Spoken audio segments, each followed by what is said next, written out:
Well, welcome again to Payks and Mora's Fantasy Footy Review. We got a big show tonight. We're here at the Angel Hotel.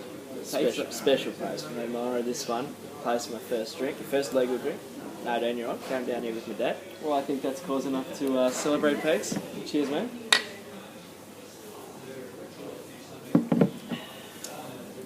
A big show coming up tonight, Mora. Got a bit of review, bit of preview, and a very, very special guest. Absolutely. We've got the one and only Elliot coming on later on. So congratulations to the winners of the round, to the losers of the round. As president and vice president of the We Just Lost This Week Society, we wish you better luck for next week. But as for it, let's get stuck in. Well, we were treated to some sort of spectacle last week. It's not often that a team puts up the second highest score of the round and loses, but unfortunately... Still by over 100 points. Still by over 100 points, which says as much about Wayne as it did about Liffa. It was a great week for Liffa, unfortunately not so much for Wayne. We've had a look at how that transpired. Tell us a bit about Wayne's team. Wayne had a week that normally you'd be exceptionally happy with. I think he scored about 1,490 points, which wins most weeks. Absolutely. He had guys at the top performing really well. He had Pendlebury, Armitage, Bibber, his boy, like he likes to claim him. And Courtney Dempsey, can he continue? I don't think so. I don't think he can score 100 every week, but if he can, he'll go very far in this competition. It's probably it was one of those weeks where a lot of things just fell into place for him. Yeah. Unfortunately, though, he did have 4 guys score under 60. He probably want lift out of them if he's going to take on these teams that might maybe fluke or consistently score 1,500s.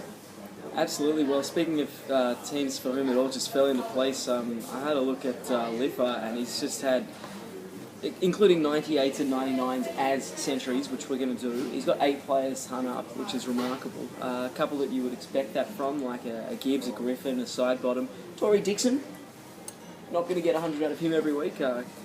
Chris Main, probably about the same. So it was just one of those weeks for him, and 1597 is just a monster total. Only really 2 players that didn't stand up, but for Matt DeBoer and Adam Selwood, we don't really expect too much from them. So it was just a fantastic weekend. If he plays like that, a trophy is, we might as well engrave it now. Might as well. It's going to be a big season for him if they can continue.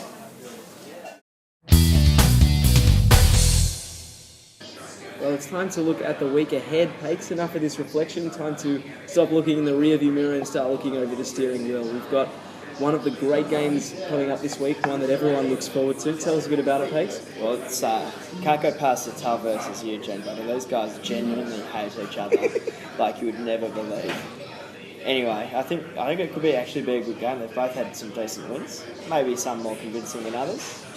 Well, I've had a look at Eugene's team. I have. Eugene had a good result, solid score of 1301. Got good results out of Lenny Hayes, Mark Murphy, Shane Mumford, the sort of players that you'd expect to get some good scores out of. He got some good scores out of Daniel Pearce, Angus Monfries, Farron Ray, the sort of players you might not expect to get the best scores out of, but you need those players to stand up every now and then, and they all did it together, which is good on them. And even if they fall away this week, I think you can be pretty sure that Jack Zeebel's going to score more than 68 and Paddy Dangerfield's going to score more than 51. So I reckon he'll post at least 1,300 again. I think looking at Tull's team last week, he had a lot of decent scores around that 70, 80, 90, but he didn't have those guys converting scores into tons. He had Matty Wright scored 100, and he had Beau Waters put out the fire with him, scoring 113. The improvement, though, from Tull is going to come from Zorko, Jones and Darling. And if they improve, he could be looking at scores near 1,400, and that could be a tough score to beat this week for Eugene. So you got a tip? Tull. I'm going Eugene, mate. You want to put $50 on it? Not really. With no conviction, I'm thinking Tull. Absolutely. Well, that might come back to bite you, Payks. We'll see how we go.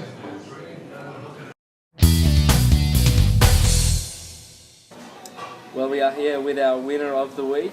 It is none other than Elliot, the famous Schulberg. Did very, very well to overcome a great first half of the week from Ron Glick, who was obviously, ironically, the the winner of last week, Elliot. How does it feel to take the honours the second time around? From chump to champ. Well, thanks, Mora. I'm very happy to be on the show. Thanks for having me. A bit surprised last week. I think you called it a bit early on the run there. Rod's appearance was interesting to say the least. A bit smug there, thinking he had it in the bag after just 2 games. I think that really motivated my boys. Ended up getting up quite comfortably in the end. I think Rod needs to go back to the drawing board and been taught a fantasy lesson. Elliot, you are the reigning holder of that famous or infamous bog roll. That's true, yes. Many of us want to know where does it brought went? along with me, Paykel. I'll just bring it out here. This is the good trophy. Many of us, when it's not on film, many of us want to know where does it sit at home. It sits. Well, I've just moved, as you know, so it sits in my study, spare bedroom, just on the bookshelf there, next to all my other trophies, actually. So a prominent position. Now, Ron, some of the experts out there tipped that you would get it again this year. One famously rated your team a 3 out of 10. Oh, yeah, Lawrence, yep. We'd like to give you the right of reply now. Do you have anything to say to those so-called experts? Oh, well, we'll see throughout the season. I have a lot of faith in my team. I think I've gone very strong in the midfield. My midfield didn't even fire this week, and I still overcame Ron. The back line was where I won it. So, look, I think my team's pretty good, and I think I'll be up there competing. You're sitting above at least 7 of us. Yeah, definitely got good the to get the runs on the board first win on the board. Yeah. And as one coach said to me the other day, how is it that I am 1 game behind Schulberg already? Well, I think there'll be a few surprises this week. This year, sorry. I don't think I want to get this again. In fact, I've already decided that I don't want this next year, and I've made a little addition. There's Ron's name. It should be 2014. It's 13. Sorry, it's this year. Just put it on there. There you go, Ron. You've got the trophy for next year already pre-done. We could buy him a 6-pack of toilet paper as well, just to keep it stocked. Yeah, I'll replace the toilet paper for the year. Fantastic. Well, like I say, congratulations, Elliot. Good to know that you've already anointed your successor to the bog roll. Just quickly before we let you run away, you've got Payks this week. What are your chances of going 2 from 2? I think I've got a good chance, actually. My team did well. I've got a few players. Mitch Clark might come back in. Might play him. Play Essendon. Opportunity to score well. Yeah, but I think I'll keep my lineup pretty settled. Paykel didn't have such a great week Had this a week. shocking So week this week. Another I'm not going to do a run and claim the victory early. It's been well documented, and I the think my performance of chances Jack are good. White's was a winning one. Well, yeah. Another 114 from Jared Geary. Jared Geary, yeah. I think he can keep that up with the back pocket. Fantastic. Well, you'll have the trade assistants knocking at the door if he keeps that up. Well, congratulations again, and good luck against Payks here. Yeah, thanks a lot for having me on the show. Pleasure.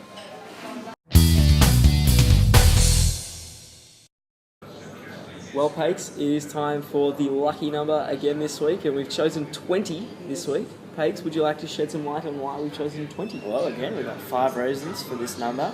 The first one being Dustin Fletcher, the 20th anniversary since making his debut. Yes, 1993, a long time ago. The ageless man. Benjamin Button. Benjamin Button The great of the AFL.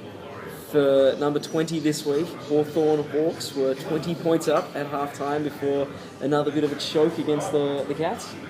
Maybe in a few years' time we'll be able to rehash this as a 20th loss for Hawthorn in a row. Halfway there, so far so good. Also, the number 20 represents the number that Brett DeLidio, of all players, to have fallen in the draft. I think that was a pretty good pick at 20. Value pick at number 20. Look, Only on the improve. I'm going to hail Chad Wingard, who is not only Port Adelaide's number 20, but I want Paykel to take one guess at how many disposals he had this week. Couldn't have been 20. It was 20. And anything else, What a Payks? coincidence. Well, there's my boy, Jackie Boy Watts. 20 Dream Team points. What an absolute spud. What a spud. This is a player who went in the first 100 picks, has scored 20 points this week. Look, Payks, you've initiated in this a new segment which will appear from next week in this. review to be called What's Watch. What's Watch? Kind of like the X-Files, I reckon.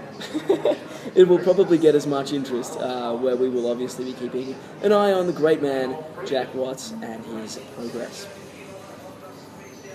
What's Watch?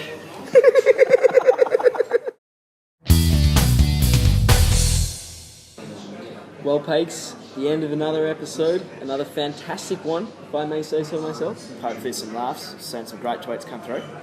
And hopefully a bit of better news for us at this time next week, and for a couple other coaches. For those who lost this week, better luck next week. For those who won, look out, because Payks and I are just timing our run. That's what we're doing. For those of us who lost this week, the words of the great man himself, mighty Mick Malthouse, it's a marathon, not a sprint.